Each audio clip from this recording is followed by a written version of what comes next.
Republican leaders in Florida have actually found a way to get around Amendment 4, which was passed by voters, of course. And if you don't remember, Amendment 4 restores voting rights of Floridians with felony convictions after they complete all terms of their sentence. And the amendment, just so you know, does not apply to convictions of murder or sexual offenses. Republicans in the state legislature, this happened last week, they passed this new bill making regaining the vote conditional on having first fully repaid any outstanding fines and fees, including ones not related to their felony conviction. Now, the bill that the governor is expected to sign into law establishes blatant wealth discrimination in the restoration of rights process. The bill will create two classes of returning citizens. And under this bill, your ability to pay will govern whether you can participate in democracy. Currently, there is no way for returning citizens to know exactly how much they owe. This also makes it basically impossible to estimate how many people would be affected by the legislation, though it is likely hundreds of thousands. And last thing here, this measure also creates a chilling effect, experts say, that will keep thousands of people who are potentially eligible to vote from ever registering out of fear, and could feed a voter fraud myth often perpetuated by the right. Yeah, so. Okay, so you talking about the chilling effect, because also there's people who don't know the details of the law. Right. I mean, I don't, but then like especially in depth, that's why we have you here.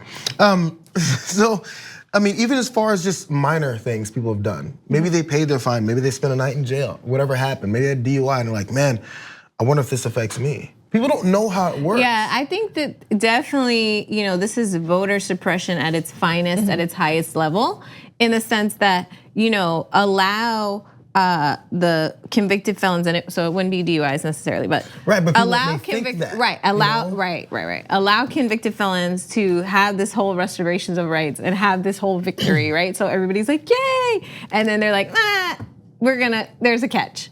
And I think the idea is not to, and I think we should have rigorous discussion about these legislators, what they're doing, what their motives are, why would they be trying to suppress voters, people that are re-entering.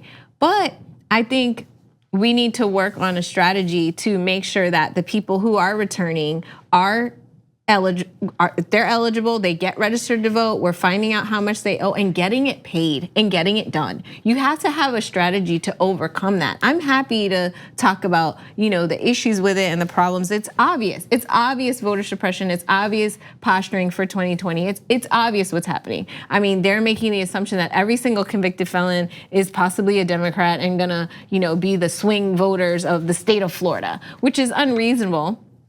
And so the idea is to suppress their vote, is to have people say, oh no, I don't wanna go vote because I could end up with charges if I'm voting improperly and not voting, I don't know, I'm not sure. So I think it's on the people who got the Restoration of Rights bill passed to really hone in on their constituents, find out what is owed, find out what the steps are gonna be to get them registered to vote and get it done so that we're not dealing with this in 2020, so that this plot is not successful.